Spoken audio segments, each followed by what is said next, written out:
gastrointestinal, nós estamos falando de toda uma organização estrutural que vai da cavidade bucal, passando pelo faringe, esôfago, estômago, intestino delgado, intestino grosso, e vai terminar lá no reto e no ânus. Esse é o trato gastrointestinal. E aí, quando a gente fala disso, ele tem algumas funções, algumas características que vai ditar toda a sua parte fisiológica. A primeira característica é ele possibilita o movimento do alimento ao longo de todo o tubo digestivo. E aí, esse movimento, ele vai ter momentos que é voluntário, vai ter momentos que é reflexo e vai ter momentos que, na maior parte das vezes, é peristaltismo. Ou seja, são contrações involuntárias da musculatura lisa que forma esse trato gastrointestinal. E aí, esse peristaltismo ele é controlado principalmente pelo sistema nervoso. E aí nós vamos ver que existe uma organização do sistema nervoso específica para o trato gastrointestinal, que a gente chama popularmente de cérebro do intestino, cérebro do sistema digestório, que é o plexo mioentérico. Daqui a pouco a gente fala sobre ele, que é um dos focos da aula de hoje. Outra característica é que, à medida que esse alimento vai passando pelo trato gastrointestinal, a gente vai tendo secreção de sucos digestivos e, obviamente, ele vai fazendo a digestão do alimento.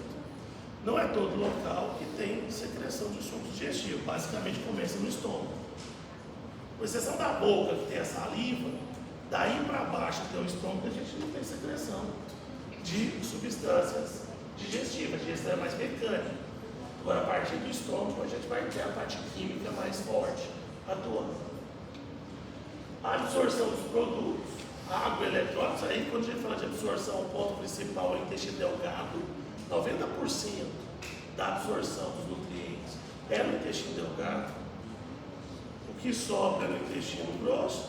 E algumas coisas muito específicas a gente consegue absorver em nível gástrico, como o álcool, por exemplo, em nível gástrico. Circulação do sangue ao longo dos órgãos gastrointestinal vai proporcionar o transporte dessas substâncias absorvidas. Então, você tem uma rede irrigatória grande que vai garantir a absorção. E o controle das funções é ditado pelo sistema nervoso e pelo sistema hormonal. Nós vamos ter aí substâncias tanto hormonais como o próprio sistema neural que vai estar controlando todas essas funções. E aí eu disse que existe uma organização neural específica para o sistema digestório, que vai garantir todas essas características dele, todas essas ações dele, que é o plexo chamado de plexo nervoso entérico. Entérico significa intestino, né? Digestão. Então, o que seria esse plexo nervoso? O plexo nervoso ele é considerado o cérebro do intestino, o cérebro do sistema digestório. Olha só, as fibras motoras desse plexo estão inervando as fibras longitudinais e circulares da musculatura lisa desse plexo, desse sistema digestório. Esse plexo mioentérico ele vai inervar do esôfago até o reto. Então, toda a parte motora do sistema digestório, quem comanda é o plexo mioentérico. E é um comando, obviamente, involuntário, um comando autônomo. Tá? E como é que funciona isso? Bom, nós temos uma rede de neurônios espalhados que vão estar inervando as fibras musculares do esôfago até o intestino, fibras musculares longitudinais e circulares, que é uma outra característica do sistema digestório. Os tubos do sistema digestório, na sua maioria, ela é formada por fibras musculares que são longitudinais e, portanto, quando elas contraem, elas empurram o alimento no sentido longitudinal, então provoca esse trajeto até o reto, e fibras circulares, que vão garantir a pressão. Então, que elas contraem, elas vão pressionando esse alimento, o que vai fazer com que você distribua melhor o alimento sobre a parede da mucosa, para melhorar a absorção, e assim vai. Quem controla todo esse movimento contrátil da musculatura lisa, do sistema digestório, do esôfago até o reto, é o plexo entérico. Como que ele faz isso? Veja, eu tenho fibras nervosas, então eu tenho um neurônio motor que está lá no plexo mioentérico e vai inervar as fibras longitudinais e circulares desses tubos. E aí vai promover a contração peristaltítica. Então é responsável por, primeira função do plexo mioentérico, é ele que controla o peristaltismo, né? A contração involuntária aí dos órgãos do sistema digestório. Outra coisa, nós temos aqui, ó, ele também inervando o epitélio mucoso. E aí, ao inervar o epitélio mucoso, é responsável também por controlar a secreção das substâncias que são secretadas pelos órgãos do sistema digestório. Então, ele que controla, por exemplo, a secreção de substâncias no suco gástrico, no estômago, o suco entérico, no intestino, né? Então, substâncias que são liberadas pela camada mucosa, que reveste estômago, intestino, quem controla a secreção disso é o plexo mioentérico. Mas como é que ele sabe que está na hora de estimular a contração dessas substâncias, desses órgãos e secretar essas substâncias? Porque eu tenho fibras sensoriais. Então, aqui na camada mucosa, você tem aqui sistema nervoso, fibras sensoriais, que vão mandar a informação ao sistema nervoso autônomo. Tá? Geralmente, o sistema nervoso simpático. Ao mandar a informação ao sistema nervoso central aqui, o que acontece? Você tem esses neurônios sensitivos fazendo uma interligação com o plexo mioentérico. Então, o alimento chegou no estômago, por exemplo. O estômago sabe que tem que secretar suco gástrico, que a presença do alimento no estômago provoca um estiramento das fibras musculares do estômago. Isso vai estimular aqui o plexo aviar aferente, que vai mandar a informação ao sistema nervoso central e vai fazer a conexão com o plexo mioentérico. E aqui, através de um neurônio, ele vai estimular toda a parte motora, fazendo com que o estômago contraia, fazendo com que o estômago aumente a liberação das substâncias que vão formar o suco gástrico, e aí você tem a digestão, tanto mecânica como química. Então, quem controla isso é essa organização neural, chamada de plexo entérico, né, do sistema nervoso. Ou mioentérico. Mio é porque é músculo, ou seja, é o plexo que vai comandar a musculatura lisa, que vai do esôfago até o intestino. Daqui a pouco a gente vê como que isso é estimular, que estímulo vai dar para que isso aconteça. Então, e o fato dele estar conectado ao sistema nervoso central, emoções, por exemplo, interferem na secreção de substâncias aqui. Todos vocês já ouviram falar, fulano teve gastrite nervosa, né? Corroeu a mucosa do estômago, de tão nervoso que ele é.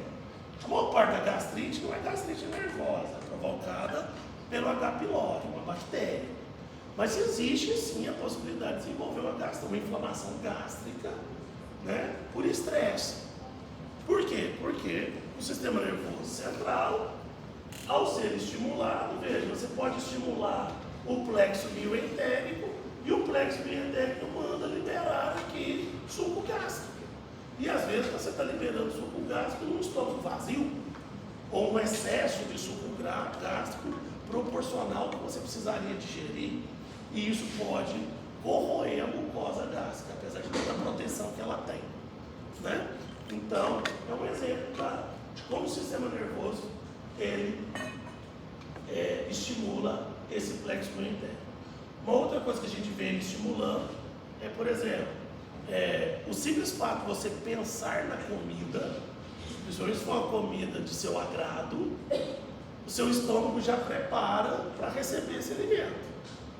Ou seja, o plexo mioentérico é estimulado, o estômago já começa a secretar suco gástrico para que você possa receber aquele alimento e já ter um ambiente pré-preparado para a digestão.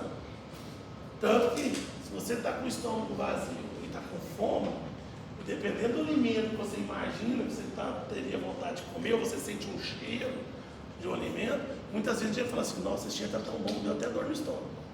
Na verdade é porque o estômago contraiu, estimulado pelo plexo mioentérico. Quando você é estimulado com um cheiro, com uma visão, né? O pessoal aí da alta gastronomia fala que uma das coisas que faz a pessoa se alimentar bem é a visão. Então um prato bonito é estimulante a você se alimentar, né? E é verdade. Então, você tem aí, apesar de ter o melhor estímulo para se alimentar é a fome. Aí você não olha para a beleza, não olha para nada, né? Então esse é o plexo mioentérico. Por isso que ele é considerado o cérebro do sistema digestório, ou o cérebro do intestino. As respostas motoras, seja para a contração da musculatura lisa, seja para a secreção de substâncias do sistema digestório, são gerenciadas, são controladas por esse plexo mioentérico.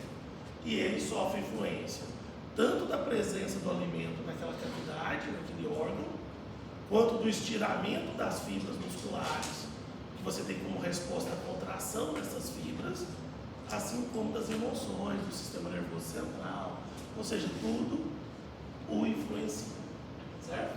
Então, por isso ele é considerado. No material no link lá que tem lá, um material para vocês de apoio, tem um texto lá falando sobre o plexo mioentérico, um texto que eu fiz, tá? Tá lá, Morfofisiologia Clínica do Sistema Digestório, e lá tem um texto legal para ajudar vocês aí nos trabalhos que a gente vai fazer daqui a pouco. Bom, e aí a primeira parte da digestão vai começar na boca. E na boca a gente tem tanto digestão mecânica como digestão química. Na opinião de vocês, qual seria a principal função da mastigação? Parece óbvio, mas eu vou ver se é óbvio mesmo. Quebrar as moléculas para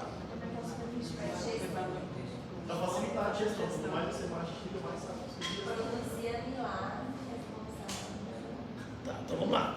Tudo isso está certo. Quebrar moléculas, facilitar a digestão. Mas por que quanto mais você mastiga, mais a digestão fica fácil? Uma pergunta. Se você pega um pedaço de carne, um pedacinho de carne assim, um espetinho, você vai lá e pega um pedaço de carne e engole ele inteiro. E se você mastigar ele e engolir, aquele que você engoliu inteiro não vai ser digerido? Vai, só que mais tempo. Tá. Então o primeiro ponto é esse. A mastigação ela não tem a ver com a capacidade. Bonito, né? Então tem a ver com a capacidade do organismo em digerir. O alimento que a gente ingere, nosso organismo ele é preparado, o sistema digestório nosso ele é potente o suficiente para digerir o alimento independente dele ser mastigado ou não. Certo? Primeiro ponto.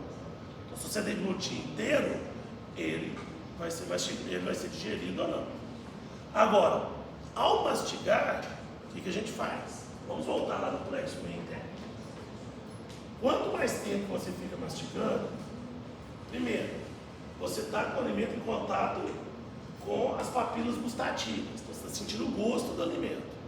O sistema nervoso central está mandando informação ao plexo mioentérico que já está preparando o estômago para receber aquele alimento. Ou seja, está liberando ali suco gástrico com todas as substâncias para fazer a digestão. O intestino já está liberando substância para receber esse alimento que vai vir do estômago. Então você já está criando um ambiente mais favorável para facilitar essa digestão. Esse é o primeiro ponto. Segundo ponto, ao mastigar, você mesmo falar que quebra as moléculas, e ao quebrar inicialmente, não quebra totalmente, mas ao quebrar inicialmente as moléculas, você expõe as substâncias que são mais fáceis de digerir. Por exemplo, você pega um alimento que tem uma capa de fibra, fibra não é digerida. Se fibra não é digerida, você tem que expor aquela polpa. Tipo milho. Ao expor aquela polpa, você vai conseguir absorção. Se você não expõe aquela polpa, você não absorve. Então, outro ponto é expor quebrar as fibras de forma que você exponha o alimento que realmente precisa ser absorvido. E terceiro ponto, ao mastigar bem o alimento, você cria ali uma papa, vamos dizer assim, que ao chegar no estômago e sofrer a digestão e chegar até o intestino, a hora que chega no intestino, o quimo, ele é espalhado sobre a mucosa intestinal. E quanto mais pastoso ele tiver, mais fácil é a absorção dos nutrientes. Porque é como se você pegasse e passasse um reboco na parede do intestino. E quanto maior for a área que esse alimento se espalhar, melhor vai ser a absorção. Entendeu? Uma coisa é você ter um alimento em contato com essa área aqui.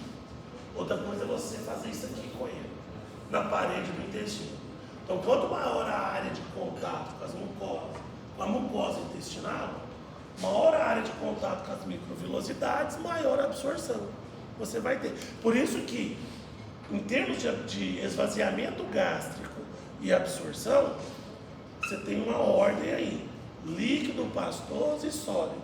Então, o líquido é esvaziado e absorvido mais rápido, depois vem o pastoso e por fim o sólido, né? Que é o mais difícil de ter o esvaziamento gástrico e ser absorvido. Então a mastigação tem toda essa função importante, né? E tem muita gente que não dá muita moral para ela não, vai. Põe o alimento na boca, dá 2 mordidinhas e já embora, né? Aí depois fica empanzinado, fica aquela sensação ruim, pesada, porque aí o sistema digestório terá que trabalhar mais, você está sobrecarregando ele. E aí, obviamente, vai ter uma digestão mais complicada.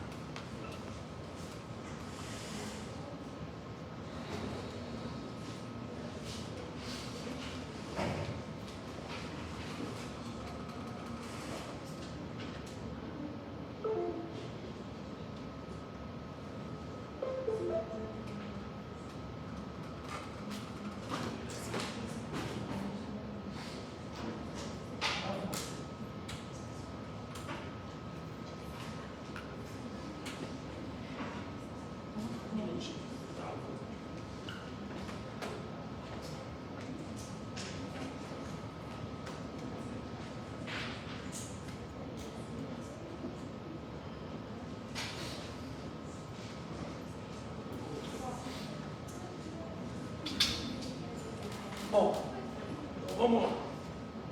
A importância especial, né? Vai desintegrar celulose, que não é digerida, ou seja, a fibra. A velocidade da digestão depende da área exposta, é isso que eu acabei de falar aqui, né? Quanto maior a área exposta, melhor a digestão. Evita você ter lesão, né? Nos tubos que vão estar encaminhando esse alimento ao estômago. Então, se você não mastiga bem, a abrasividade sobre a faringe, esôfago é grande. Você pode causar ali microlesões na mucosa do esôfago, fica aquela sensação ruim, né? Isso acontece muito quando você engole um alimento muito grande, não mastiga direito, você tem aquela sensação de que machucou o esôfago. E aumenta a facilidade com que ele é lançado no estômago e intestino. Ou seja, aqui é um resumo que eu acabei de falar. Tá? Então daí a importância. E aí nós estamos falando da digestão mecânica na boca. Agora eu tenho a digestão química. E aí entra em ação a saliva. Então a saliva, a primeira coisa, ela tem uma secreção serosa que é a pitialina, a amilase salivar, que obviamente vai atuar sobre a digestão do amido. Ela tem uma mucina, uma secreção que vai lubrificar e proteger a superfície. Então, quanto mais você mastiga, essa mucina vai deixando o alimento ali mais lubrificado, no sentido de evitar a abrasividade sobre faringe, sobre esôfago. Tá? Uma presença de enzimas proteolíticas, então a lisozima, que é bactericida. Então, você tem aqui uma enzima que vai combater determinadas bactérias. Então, às vezes você não sabe a procedência do alimento, se ele está contaminado com determinadas bactérias. Quanto mais tempo você mastigar, mais tempo você expõe a lisozima e ela cria uma proteção aí contra essas bactérias. Então, lógico que dependendo da contaminação do alimento, ela não dá conta, né? Mas a gente tem aí uma proteção prévia dele aí, tá? A gente tem baixa concentração de sal, ou seja, NaCl, e a gente tem uma alta concentração de potássio e HCl3, ou seja, a saliva ela tem um tampão, né, para evitar a acidez. Quando a boca começa a ter muita afta, pode olhar que teve uma alteração dessa proteção aqui. A saliva ela não é ácida, né? Senão você teria aí corrosão da mucosa que reveste a cavidade bucal.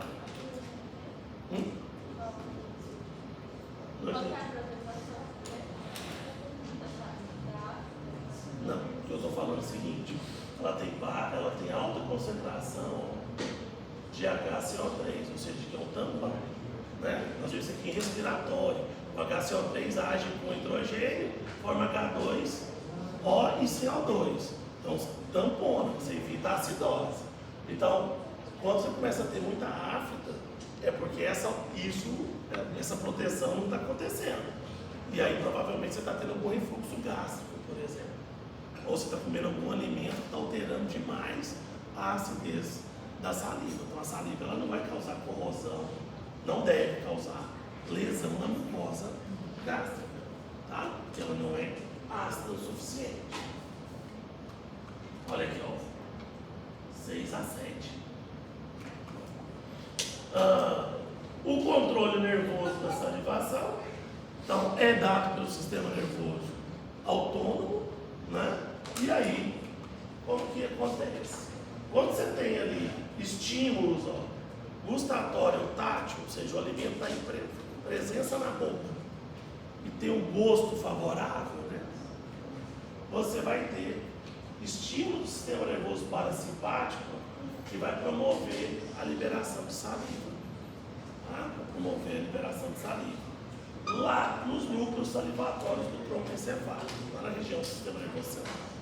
Então existe um grupo de neurônios lá no tronco encefálico, na região do sistema nervoso central, que chama de núcleo salivatório. Então, a presença do alimento na boca, o neurônio sensitivo leva essa informação até os núcleos salivatórios, que vão ter como resposta um estímulo parasimpático, e aí você começa a salivar. Tá? Então, a presença do alimento e o gosto provoca a salivação. Ó, odor, sabor, pensamento, tudo isso aumenta o estímulo parasimpático que vai promover a salivação. Então, basta você pensar no alimento que às vezes sua boca enche de água, né? Isso é uma resposta parasimpática, aumentando a salivação. Quando você não gosta do alimento, normalmente você diminui a salivação, né? Aí a boca fica seca e tudo mais. Então, a salivação é estimulada pelo sistema nervoso autônomo, na sua parte parasimpática, principalmente com esses estímulos de odor, gosto, pensamento, tudo isso pode estimular a salivação, tá? Então daí, e a indústria trabalha muito com isso. Por exemplo, alimentos aí que não são tão saudáveis, mas são saborosos, muitas vezes tem muito excesso de gordura saturada, gordura trans, mas aquilo ali cria-se um prazer, porque ao ter contato com a boca, estimula o sistema nervoso central, aumenta a salivação, e isso tem uma relação com a área do prazer nosso. E aí você acaba muitas vezes não tendo muita força de vontade para se abster desses alimentos, né? E aí você acaba ficando, entre aspas, com um certo vício daquele alimento. E aí então você vai trabalhar com isso, para poder vender, né? Mas tudo isso também é treinável, tá? A percepção de gosto é tudo possível se adaptar, principalmente quando você ainda é mais jovem.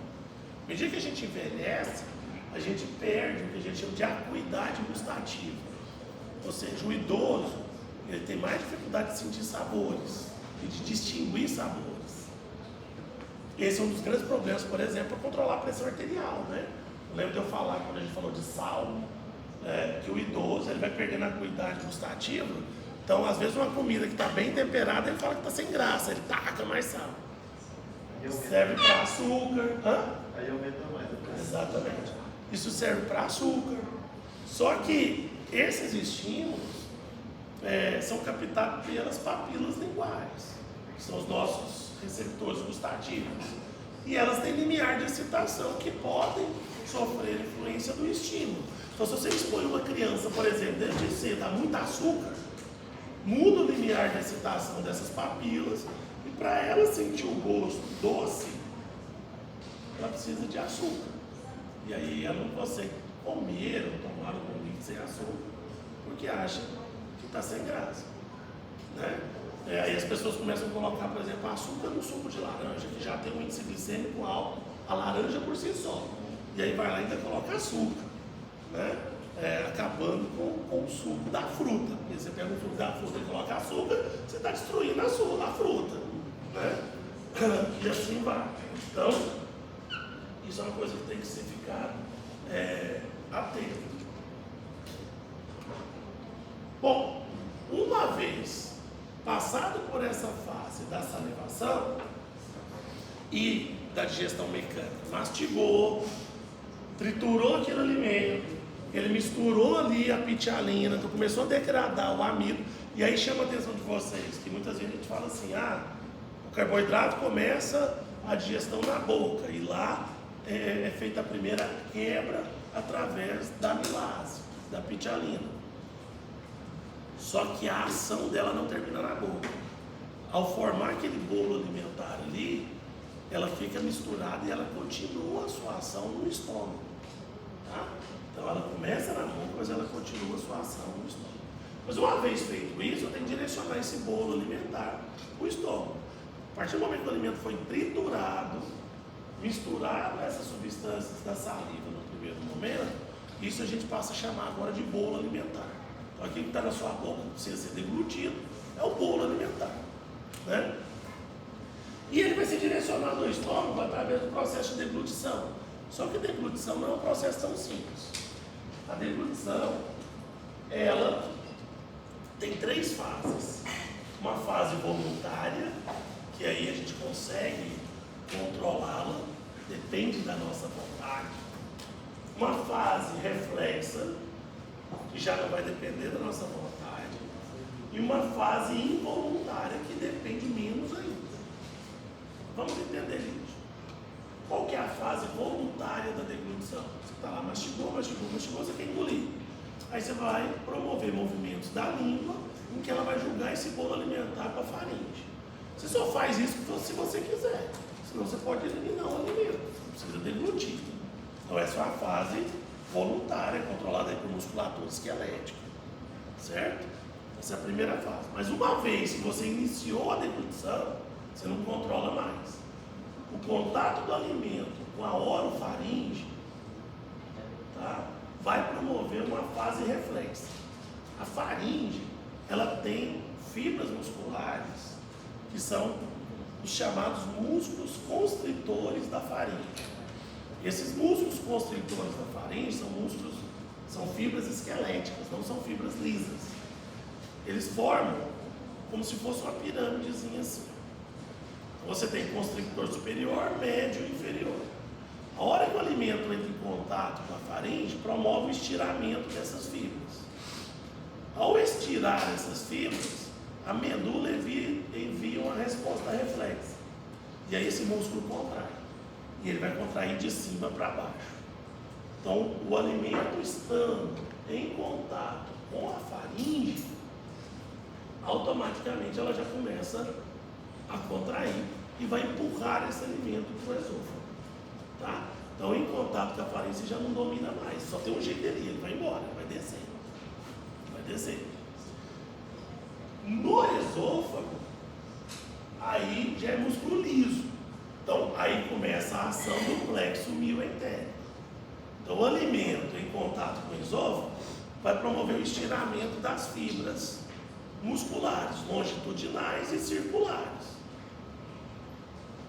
O sistema nervoso entérico vai receber essa informação. E aí ele vai emitir a resposta, promovendo a contração das fibras circulares e das fibras longitudinais. E com isso você cria o peristaltismo. E aí você vai empurrando esse alimento ao estômago. Só que a gente não faz isso de uma única vez. Ou seja, o alimento penetrar no estômago, ele vai sendo dosado, essa entrada, tá? Através de esfíncteres. Ou seja, musculatura circular, que forma uma válvula que vai dosar a passagem desse alimento do esôfago para o estômago. Não chega lá e cai tudo de uma vez. Como que isso ocorre? Olha essa imagem aqui.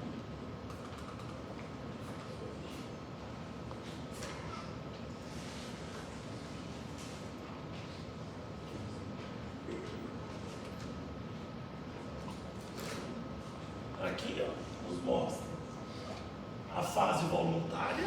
Então, olha o movimento da língua. O ápice da língua vai para trás, o dorso se eleva. Ao fazer isso aqui, olha a úvula palatina.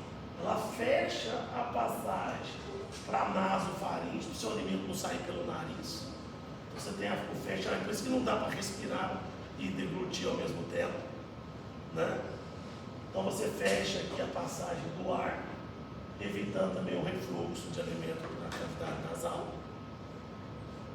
O alimento vai entrar em contato com a faringe. O alimento entrou em contato com a faringe, os músculos constrictores da faringe começam a empurrar ele para baixo. Aí ele vai chegar no esôfago. A hora que ele chega no esôfago, o estiramento do esôfago tem como resposta a contração da musculatura longitudinal e da musculatura circular. E aí você vai tendo peristaltismo, empurrando esse alimento até o estômago. Só que aí, olha só, aqui é o alimento, veja, no esôfago, né? Vai que ele no esôfago, você deglutindo. A presença então de resíduos no esôfago é que provoca o peristaltismo. Então, para que você tenha aumento da contração esofágica, você precisa que o alimento chegue até aqui, tá? E vai ser empurrado, obviamente, até o estômago. Só que nessa região inferior aqui, eu tenho um esfíncter, chamado de esfíncter esofágico inferior, que também pode ser chamado de esfíncter da cárdia, porque essa região da junção do esôfago com o estômago chama-se cárdia, tá? O estiramento que tem no esôfago é o estiramento muscular? É do músculo liso, tá? Músculo liso do esôfago. Então o esôfago na verdade é dilata, né? Ele chega, ele faz isso, e aí a resposta é a contração. Então toda vez que tiver resíduo no esôfago, ele vai contrair. Só uma curiosidade. O que fica aqui na frente do esôfago, ó, na região torácica? Ó, aqui a gente tem, o que fica aqui, bem na frente aqui, nessa região aqui? Aqui é o tórax. O que fica aqui, ó? Passando. Então veja. E o esôfago, portanto, está passando posterior ao coração, o mediastino posterior. Dependendo do estiramento desse esôfago, pode provocar um espasmo esofágico. Isso é muito quando a gente deglute muito ar. E aí, isso pode provocar dor. E é uma dor que se confunde com um ataque cardíaco. A pessoa tem um espasmo esofágico e acha que o coração está doendo, porque o esôfago passa posteriormente ao coração e você tem uma dor irradiada. O camarada vai parar lá no seu pronto-socorro achando que está infartando. E olha que você faz todos os exames, as enzimas estão normais, de marcadores, né, de infarto, as enzimas estão normais, o eletro está normal, está tudo normal, não tem nenhum sinal de infarto. Ele pode estar com espasmo esofágico, ou seja, o esôfago está tão dilatado que está provocando dor. Isso acontece muito quando você deglute muito ar, respira com a boca aberta, sabe? E aí pode dar essa sensação de dor, e é uma dor no peito que a pessoa às vezes confunde com mangina. Também pode provocar. E aí, nesse caso, quando você não mastiga direito, você pode lesionar, né, a mucosa do esôfago, porque aumenta a abrasividade, né? E aí você acaba tendo essa sensação de que pode estar tendo uma angina e na verdade você teve um espasmo esofágico. Quando é ar, muitas vezes um arroto resolve o problema, né? É só provocando o arroto que vai diminuir aquela pressão e aí resolve o problema. Acontece muito, tá? Isso. Eu me lembro de uma situação, quando eu fazia meu mestrado, a gente fez um teste de esforço no senhor, foi encaminhado lá para a área de eletrocardiograma, e ao fazer o teste de esforço, o cara super condicionado, estava tudo limpo, elétrico, não tinha o que fazer. Mas a hora que ele estava fazendo o teste da esteira, eu comecei a observar e ele estava correndo assim. Aí eu perguntei para ele, você tem costume de respirar com a boca aberta, desse dia tem dificuldade de respirar pelo nariz, né? Então muitas pessoas às vezes têm um desvio de septo muito acentuado, tem adenoide, e isso respira pelo nariz, começa a ter esse desconforto. Falei, nossa, eu faço isso, vai. Então, e aí realmente eu estava com espasmo esofágico, estava provocando um possível sinal de infarto nele, porque o estômago dele, o esôfago dele estava cheio de ar, né? E acontece muito, tá? Acontece muito. Pessoas que têm adenoide inflamada, né, que tem dificuldade de respirar pelo nariz, desvio de septo muito acentuado, rinite muito brava, que as conchas nasais ficam muito hipertrofiadas. Ou seja, que respira basicamente pela boca, deglutindo muito ar. E aí pode acontecer disso. Tá? Então, é isso aí. E aí veja isso aqui, ó. Nós temos aqui, ó, o reflexo da deglutição vai ser desencadeado pela presença do alimento aqui no esôfago. Então, para que o alimento chegue até o estômago, nós precisamos relaxar o esfíncter esofágico inferior, chamado esfíncter da Cardia. Então, a hora que o alimento chega aqui, a presença dele aqui sinaliza o sistema nervoso central, e aí o sistema nervoso central, através do sistema nervoso parasimpático, promove o relaxamento do esfíncter. Tá? E aí você vai ter o alimento passando para o estômago. Aqui. Só que a presença do alimento no estômago, fecha o esfíncter. Então, a hora que o alimento passa do esôfago para o estômago, o esfíncter esofágico inferior, ele tem que contrair. Porque se ele não contrair, a hora que o estômago contrair e aumentar a pressão dentro do estômago, o que vai acontecer com o alimento que está aqui? Vai voltar. Aí você tem o chamado refluxo gastroesofágico. O refluxo gastroesofágico, ele é provocado por uma falha dessa válvulazinha de fechamento aqui. Ou seja, o esfíncter esofágico inferior não está fechando adequadamente, está ficando relaxado. E aí tem refluxo. E aí cria-se um problema. Por quê? Porque a parede do estômago, a mucosa gástrica, ela tem uma proteção contra o suco gástrico. Existe um muco que é secretado pelas células do estômago, que vai proteger a mucosa gástrica da ação ácida, já que o suco gástrico é extremamente ácido, tem que ser. Né? Mas por que o estômago não corrói? Porque você tem essa proteção. Claro que o excesso de suco gástrico acaba provocando corrosão, então existe úlcera, gastrite, né? Mas o esôfago não tem essa proteção, não tem esse muco que protege. E se você tem muito refluxo gastroesofágico, você tem aquela sensação de azia, de queimação no esôfago, que se não tratado, dependendo da gravidade, pode corroer o esôfago. Chega a furar, perfurar a musculatura lisa do esôfago. Tá? Ter um pouco de refluxo é normal. É muito difícil ter uma pessoa que não tenha nada de refluxo, não tem como. Porque a pressão dentro do estômago ela é muito grande. E às vezes o esfíncter só não dá conta. Então, um pouquinho de refluxo é uma coisa. Agora, quando você tem muito refluxo, E isso pode prejudicar o seu esôfago. No caso do refluxo, A pressão em bebês é diferente? o bebê tem muito refluxo, né? Sim. O que acontece com o bebê é o seguinte, O esfíncter dele é menor? não, o problema do bebê é que a quantidade de leite que ele ingere ao mamar, por exemplo, é desproporcional à capacidade gástrica. Então acaba que ele come muito, vamos dizer assim, né? E o estômago dilata, e aí a pressão dentro desse estômago fica muito grande. E como ele ainda é criança, a musculatura não está totalmente fortalecida, né? Está sendo estimulado. E aí ele tem muito refluxo, por isso você coloca o bebê para rotar.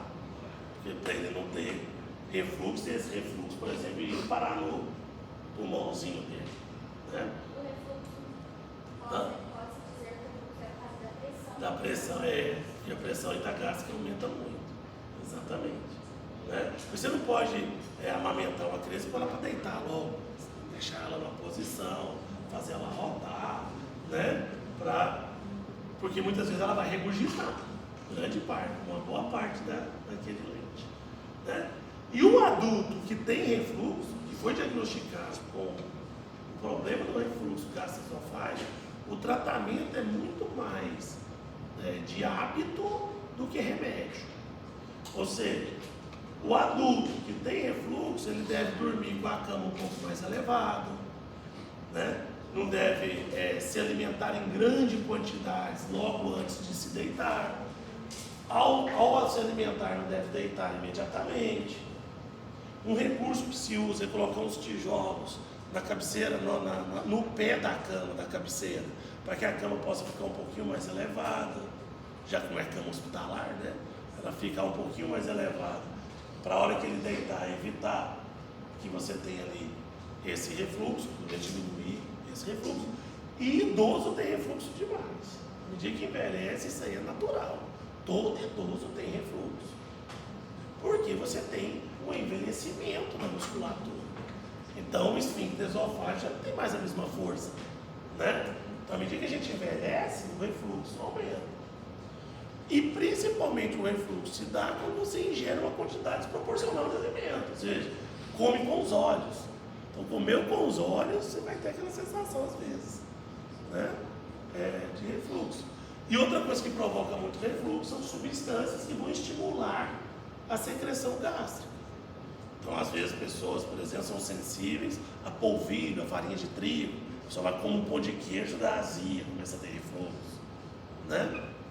Alimentos à base de cafeína, alimentos gasosos, né? Líquidos, gasosos, refrigerante. Então, o camarada tem refluxo, come e ainda toma refrigerante junto, não tem jeito. Ele vai ter refluxo, né? Ele vai ter refluxo. Então, é muito mais controlar hábitos. E isso é muito mais fácil enquanto jovem, porque depois que vira idoso, eu tenho um senhorzinho lá em casa de 78 anos, que a conversa dele é assim, isso tem jeito não, é assim mesmo, vou comer um pouco sério. E é atrevido, sem educação, bruto, rústico, sistemático. Você vai falar com ele, ele acha ruim, né? Mas é assim. Até o ponto vai tentar, depois a gente põe interna, cuida, né? É desse jeito. E um dos sinais do refluxo é a tosse. Repara para você ver. Se a pessoa começa demais, principalmente após a alimentação, assim, ó, e fica com essa tosse chata, parece que está engasgado, sabe? Isso é um sinal. Tosse constante, refluxo provoca, porque a hora que você tem um refluxo, você tem a tosse, porque aqui tem receptores que vão provocar essa tosse, certo? Então, a tosse é um dos... Comeu, a pessoa começou a tossir, falei, pode vasculhar, porque o refluxo está atacado, né? Desse jeito. Quem levantou a mão? Então, esse é um dos sinais. Bom, e aí veja, nessa imagem aqui, ó, a gente vê aqui o seguinte, ó, aqui o esôfago, tá? Aqui o esôfago, veja só. Aqui a gente tem a musculatura circular, que é o esfíncter esofágico. Esses que formam uma prega, uma volta. Aqui, ó. Aqui está mostrando a luz dele. Aqui, ó. Olha as fibras. Aqui fechado. Aqui aberto. Então, essa musculatura aqui, ó, que é o esfíncter esofágico inferior, ela que é responsável por controlar. Então, a válvula, né, passou ali, ela fecha. O alimento em contato aqui, ela relaxa. Passou, ela fecha. Em contato, ela relaxa. Ok? Então, você tem aqui esse esfíncter. Várias coisas podem provocar a abertura dele. Uma é o aumento da pressão no estômago por excesso de alimento, nós já falamos, que ele pode não suportar e vir a ter refluxo. Mas às vezes a questão é lesão neural, ou seja, o esfíncter não está conseguindo ficar fechado, porque você tem uma sobreposição do estímulo parasimpático em relação ao simpático. E aí existem medicamentos para diminuir a ação parasimpática e aumentar a ação simpática, de fazer com que ele contraia. Tá? Fazer com que ele contraia. Obviamente você não pode deixar ele contraído o tempo todo, né? Senão o alimento não passa. Então existe esse tratamento. O alimento vai exercer essa pressão? Aonde você fala? No esfíncter esofágico. Tanto para entrar, então, se você tem glúteo, a hora que chega aqui, essa pressão aqui estimula o sistema nervoso parasimpático a relaxar o esfíncter. Aí o alimento passa. Só que se você comeu muito, o seu estômago dilata e através das contrações, que nós vamos ver na próxima aula, que o estômago ele contrai assim, contrai assim, contrai assim. Então essas contrações criam ali como se fosse uma britadeira. E o alimento vai se chocando aqui também. Então a pressão aqui aumenta. Se ele não tiver forte o suficiente, reflui. É o que acontece com o idoso, né? Como você tem diminuição de ação neural do idoso e enfraquecimento da musculatura, por isso que ele tem muito refluxo. O idoso ele não pode comer grande quantidade de uma vez. O ideal seria que ele comesse porções menores nas refeições para evitar o refluxo. E muitas vezes é o contrário. Dependendo do idoso, ele muda o seu limiar de saciedade, ele acaba comendo muito, né? Uma única vez, certo? Olha aqui, ó. Olha o refluxo gastroesofágico. Nesse caso aqui, está mostrando uma das causas dele. Aqui é uma hérnia de hiato. O esôfago, ele passa pelo diafragma, isso aqui que vocês falam, o diafragma aqui, ó. O músculo diafragma. Né? Nós temos o esôfago aqui, ó, passando pelo que a gente chama de hiato esofágico, ou túnel no diafragma por onde o esôfago passa, certo?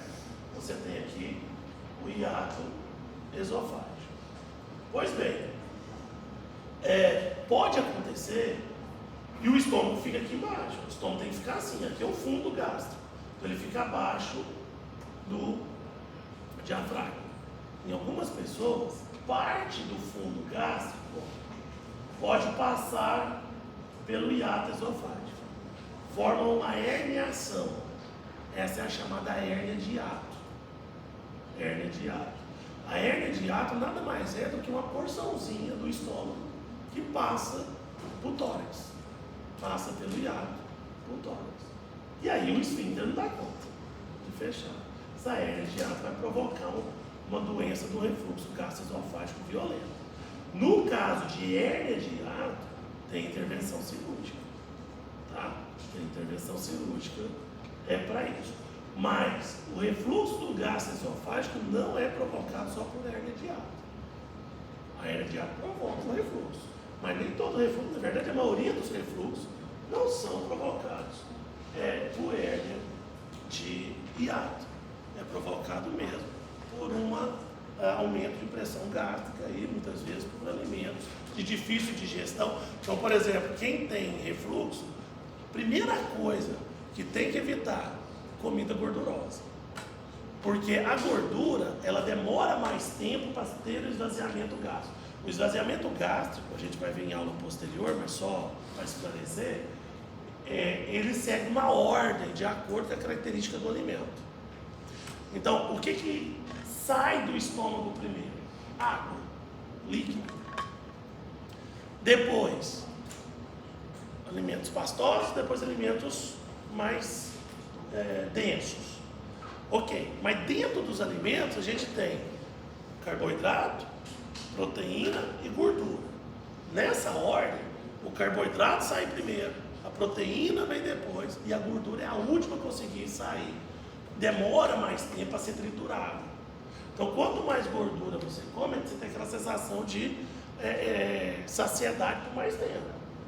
Eu sempre dou um exemplo assim: vai no rodízio de pizza e vai no rodízio de carne. O rodízio de pizza, você vai sair lá empanturrado se comer muito, mas vai dar aí 2 horinhas depois, você já tem uma sensação de alívio. O rodízio de carne, você fica sentindo ela o dia inteiro. Se você almoçar até de noite, você lembra que você comeu rodízio, né? Porque tem uma densidade muito maior. Feijoada, então, imagina, né? Que beleza que é. Aí você imagina para quem tem refluxo gastroesofágico, você empanturrar de feijoada.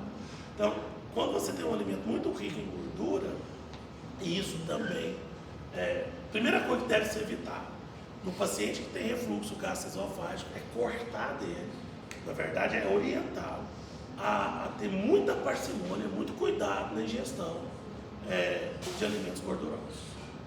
Quando está em crise, aí a Chile já corta mesmo. Fala, por hora você não pode comer isso,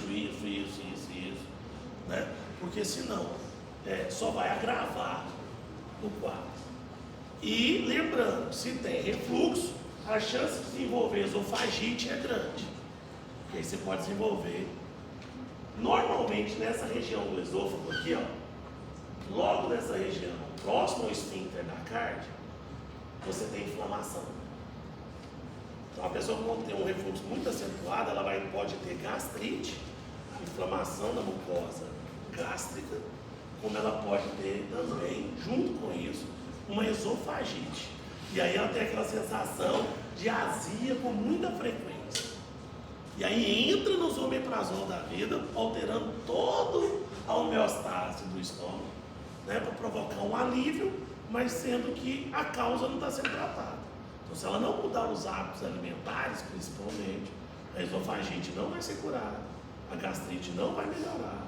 A principal intervenção aí é alimentar. Não tem como.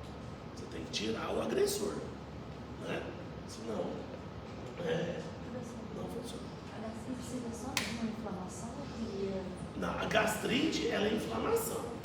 Agora, dessa inflamação, pode levar a uma corrosão. Aí da corrosão que a gente chama de úlcera. A úlcera nada mais é do que... Deixa eu voltar uma imagem aqui. Aqui, ó, você tem as fibras musculares, mas aqui você tem a mucosa que reveste. Do mesmo jeito no estômago. Então, a gastrite é uma inflamação aqui. Faz lá uma endoscopia, vai ver que aqui está vermelhinho, todo inflamado. Se isso não tratar, essa mucosa, aqui já não tem mucosa protetora, então é bem mais fácil de corroer. Pode dar uma úlcera esofágica, que aí nós já estamos falando da lesão de tudo isso aqui. Aí começa a furar, literalmente, vai furando. Tem pessoas que chegam a perfurar o esôfago, a falta de cuidado. Aí já imaginou, né? Perfurou o esôfago, qualquer coisa que comer. E você tem aqui a gastrite, no caso do estômago seria gastrite, que ela também vai corroendo, certo? O local principal de úlcera não é aqui, é nessa região aqui, que a gente chama de antro pilórico. Por quê? Porque é o local de maior contato do alimento aqui, tá? Até por questões gravitacionais. Então esse é o local de maior incidência de úlcera gástrica, aqui. E o maior local de incidência de úlcera esofágica é aqui, próximo ao esfíncter. Tá? Aí, úlcera é isso, vai corroendo.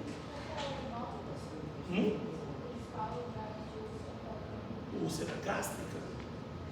Gástrica é aqui, ó. É o pilórico, ou antropilórico, tá? Porque o estômago Ele tem o fundo do corpo e essa região aqui, que vai conectar-se ao intestino, a gente chama de pilório, que é a nossa peneira. A gente fala disso posteriormente. E é o local que você teria maior incidência aí da úlcera gástrica. Tá? Bom, o refluxo é isso. Só que além de refluxo, a gente tem o contrário do refluxo, que é a acalásia. Olha o que é a acalásia. Olha o que aconteceu aqui nesse caso. Aqui até um exame de imagem. Ó. Aqui, ó, você está vendo aqui o esôfago. Olha como é que ele está dilatado. Olha o alimento presente no esôfago sem conseguir passar para o estômago. Neste caso, é porque o esfíncter esofágico inferior não relaxa. Essa pessoa tem alguma disfunção parasimpática aqui que não está deixando o esfíncter relaxar. Né? Isso aqui acontece muito em criança. A criança começa da hora para outra, ela começa a ter aversão a se alimentar. Essa é a 13. A atresia é isso aqui. Aí o quadro é a acalásia. A atresia é um não relaxamento, né? E o quadro é a acalásia. E aí o que acontece? Ela, de uma hora para outra, ela começa a não se alimentar. Começa a chorar na hora que vai comer. A mãe muitas vezes acha, não sei porque está frescurinha, tem que forçar, e vai forçando. De repente resolve levar ao médico. A hora que vai ver, ela não está comendo porque ela não está conseguindo que o alimento chegue no estômago. O alimento está acumulado no esôfago, isso dói, provoca dores, né? Nela. E ela está com um quadro chamado de acalásia. Aí tem medicamentos para promover o relaxamento disso aqui, do esfíncter esofágico. Tá? Aqui. Então a acalásia é o contrário do refluxo. Enquanto o refluxo, o esfíncter não consegue fechar adequadamente, a acalásia, o esfíncter não consegue relaxar. No adulto, geralmente a gente não vê quadro de acalásia, não. Ele é mais implícito em crianças. A gente vai ver, principalmente crianças bem novinhas mesmo, já consegue identificar. E aí tem tratamento para isso, tá? Tratamento para isso, para aliviar. Mas é importante, se a criança, ao se alimentar, começa a chorar, começa a clamar, começa a não querer se alimentar, é bom levar para investigar. Porque às vezes a gente acha que não é nada e pode ser, né, uma acalásia. Entendeu? A diferença? Certo? Tá bom. Então, a gente dá uma paradinha por aí.